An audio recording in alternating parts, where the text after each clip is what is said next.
Assalamualaikum warahmatullahi wabarakatuh. Sahabat bahagia, bertemu dengan saya lagi. Semoga semuanya selalu diberi kesehatan oleh Allah, kebahagiaan dan kesuksesan oleh Allah.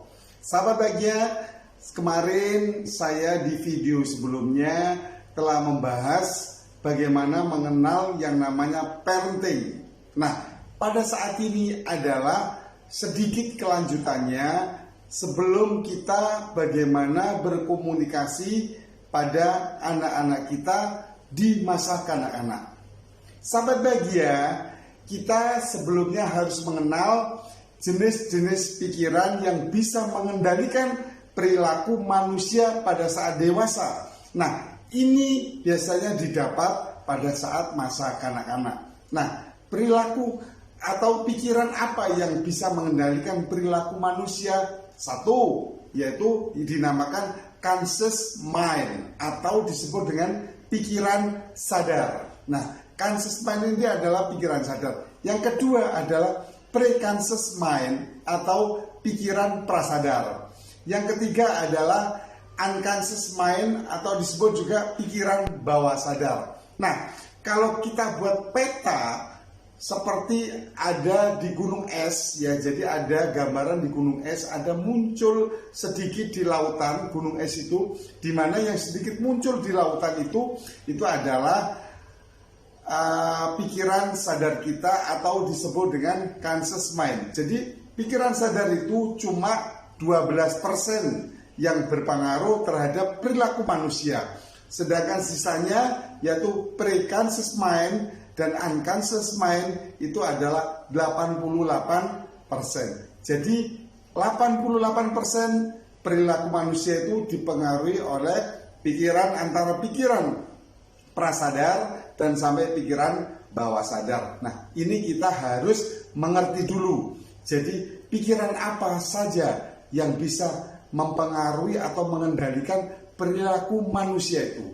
Ada 3 tadi ya, yaitu conscious mind, pre-conscious mind, dan unconscious mind. Kita harus tahu dulu ini, dimana biasanya pre-conscious mind atau disebut juga pikiran prasadar itu biasanya ego yang diutamakan, sedangkan unconscious mind itu biasanya super ego dan id. Nah, ini penting sekali. Jadi sebelum mencapai kita selanjutnya, bagaimana 3 pikiran ini bisa mempengaruhi perilaku manusia pada saat dewasa nanti, atau pada saat sudah berkeluarga, sudah menjadi orang tua, ini bisa berpengaruh. Nah, kita jelaskan di mana pikiran sadar itu dijelaskan bahwa ada perjalanan hidup yang sadar dan logis yang dipakai. Jadi pikiran sadar itu masih dipakai pikiran yang logis. Hati-hati kalau kita selalu memakai pikiran sadar dan pikiran logis kita itu kadang-kadang berbalik arah dengan pikiran yang sesungguhnya atau disebut hati nurani kita. Sahabat bahagia, yang kedua adalah pre-conscious mind atau pikiran prasadar kita, ego, di mana pikiran kita pikiran biasa yang dapat mudah dibawa ke pikiran bawah sadar. Jadi pikiran prasadar itu adalah pikiran yang mudah dibawa ke bawah sadar, karena dalam petanya di gunung es, ya, di lautan itu pre-conscious itu adalah di bawah permukaan laut, sedangkan pikiran bawah sadar atau unconscious mind itu sangat di bawah laut sekali. Nah, yang ketiga unconscious itu adalah misalnya unconscious mind itu adalah sebuah kotak atau bejana, di mana bejana ini sebagai tempat pembuangan, ya, tempat pembuangan hal-hal yang negatif, misalnya berupa desakan atau perasaan atau konflik atau gagasan dan rasa sakit, itu semua dibuang di unconscious mind, yaitu di perasaan negatif. Nah, perasaan negatif inilah yang berbahaya, nanti akan mengendalikan perilaku kita pada saat usia dewasa atau pada saat kita menjadi orang tua. Sahabat bahagia, ini harus dipahami betul 3 pikiran yang bisa mengendalikan perilaku manusia. Nah, anak-anak ada yang disebut dengan inner child. Inner child itu adalah perasaan yang muncul dari masa kanak-kanak dulu. Orang dewasa, orang yang sudah berumah tangga, bisa muncul namanya inner child. Kadang-kadang kita dalam hidup bermasyarakat Oh, sifat childnya muncul ya. Apa contohnya? Sering ngambek, mudah marah. Jadi inner child itu juga harus tahu. Inner child itu ada dua. Inner child yang terluka atau negatif dan inner child yang positif. Ini harus kita pahami. Inner child yang negatif atau inner child yang terluka itu biasanya mudah marah, cemas, dendam, terus kecewa. Ini adalah inner child yang negatif atau inner child yang terluka. Biasanya inner child yang terluka ini itu didapat disebabkan oleh traumatik pada masa kanak-kanaknya. Sehingga anak-anak ini mudah ngambek, mudah marah, mudah kecewa, dan mudah dendam. Ada inner child yang positif. Nah, inner child yang positif itu berupa apa?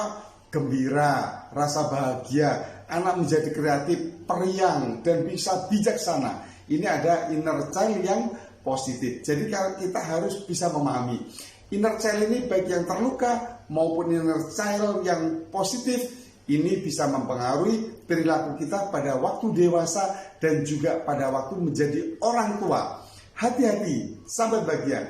Ciri-ciri orang tua yang pernah memiliki traumatik sehingga terjadi inner child yang terluka, biasanya orang tua ini begini ceritanya. Kita sebagai orang tua, tiba-tiba di rumah itu anak kita memecahkan suatu gelas, sehingga gelas itu pecah dan membunyikan sesuatu yang berisik. Tar, kita otomatis marah, memarahi anak. Kadang-kadang kita bisa memukul. Nah, ini adalah tanda-tanda kita itu dulu pernah traumatik yang dinamakan inner child terluka. Kita langsung marah sebegitu marahnya. Kadang-kadang kita sampai mukul pada anak-anak. Berarti kita dulu pada waktu anak-anak pernah mengalami traumatik yang disebut inner child terluka. Biasanya orang tua seperti itu, habis memarahi. Loh, kok saya memarahi anak saya ya? Ini otomatis. Setelah itu kita menyesal. Kadang kita menyesal dan berjanji kalau sampai anak saya memecahi gelas lagi atau piring, saya tidak akan memarahi. Itu adalah pikiran sadarnya, dia berjanji. Tapi karena ada traumatik yang sudah kuat, membuat inner child kita terluka, sehingga kita dulu pernah dimarahi sama orang tua kita, meskipun kita sudah janji tidak akan marahi lagi jika anak kita memecahkan piring atau gelas. Suatu ketika kalau ada anak kita memecahkan piring atau gelas lagi, itu otomatis akan terjadi lagi pada diri kita. Kita dengan otomatis akan marah dan bisa memukul. Nah, ini sangat berbahaya sekali. Sahabat bahagia, ingat apa yang menjadi perilaku kita pada saat ini atau pada waktu dewasa dulu sampai kita menjadi orang tua, itu adalah dampak atau traumatik kita pada masa kanak-kanak. Yaitu apakah itu dampak yang positif atau inner child positif, atau dampak yang inner child negatif atau terluka. Itu akan selalu terbawa pada diri kita.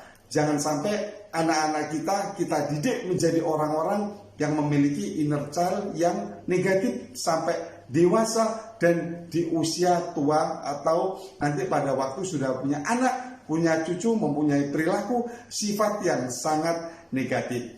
Hati-hati sahabat bahagia dengan pendidikan terhadap anak-anak atau parenting, sangat penting sekali. Nah, nanti di video selanjutnya akan saya beritahu bagaimana cara bicara sama anak, bagaimana cara berkomunikasi pada anak, dan kapan waktunya kita berkomunikasi yang tepat pada anak-anak. Sahabat bahagia, sementara ini saja dulu sharing dari saya 3 pikiran yang bisa membentuk perilaku manusia saat dewasa dan juga menjadi orang tua. Jagalah ucapan kita, jagalah komunikasi kita, karena akan menjadi karakter buat anak-anak kita dan diri kita di kemudian hari nanti. Kurang lebihnya saya mohon maaf. Mudah-mudahan bisa bermanfaat video ini. Jangan lupa agar video ini selalu bermanfaat, subscribe dulu, like, dan tekan loncengnya. Terima kasih. Wassalamualaikum warahmatullahi wabarakatuh.